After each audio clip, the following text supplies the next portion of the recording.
So last time we talked about osteoarthritis, and as we talk about that bony overgrowth, I want to underscore the importance of another condition you may hear a lot about, particularly as you're into your 50s, 60s, and 70s, and that's called stenosis. I mentioned it was a narrowing of the space where the nervous system lives. And for this scenario, let me just tilt the spine this way.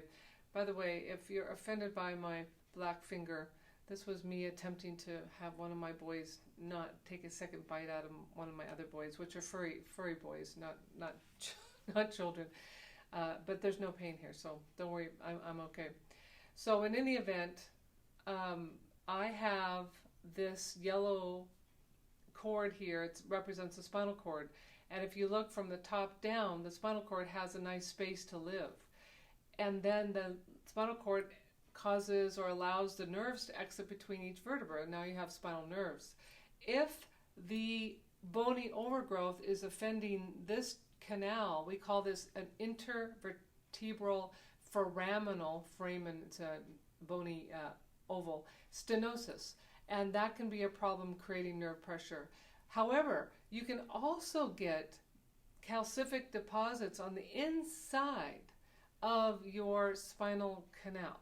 So the canal that houses your spinal cord can get narrower. Now you have more in here than just a spinal cord. You have ligaments, a ligamentum flavum, and things like that. I'm not going to worry about that too much, but just understand that if you are not moving and using your spine, if you get injured and you don't treat it with improving your mobility, the consequence is your body will stiffen it up for you.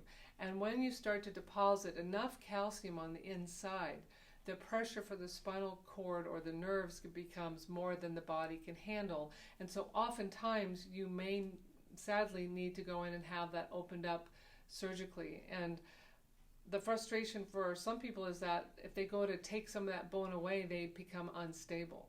And then some surgeons want to do a fusion, which is actually making two bones into one functionally, and that has some challenges of its own. But if you have stenosis, you'll see somebody with stenosis, what will happen is they'll want to open these spaces up to create opening for the nerve and the cord. And so that is when you'll see somebody at Costco, for instance, arms on the cart, and you're just kind of hanging forward and opening that space up. Or you can walk 2 blocks, but then you just have to sit down because sitting opens that space up. Can we help people with stenosis? The answer is yes. Most of the time we can absolutely improve symptoms even though we're not taking bony calcium away. What we are doing is we're opening up what you do have left. It doesn't mean that we can prevent surgery, but generally speaking we can put it off. And sometimes we can put it off indefinitely, but you won't know until you try. However, when there is enough pressure, sometimes there's just nothing you can do other than surgery. And in that instance, I'm quite thankful that there are surgeons. So I hope that clears that up a little bit.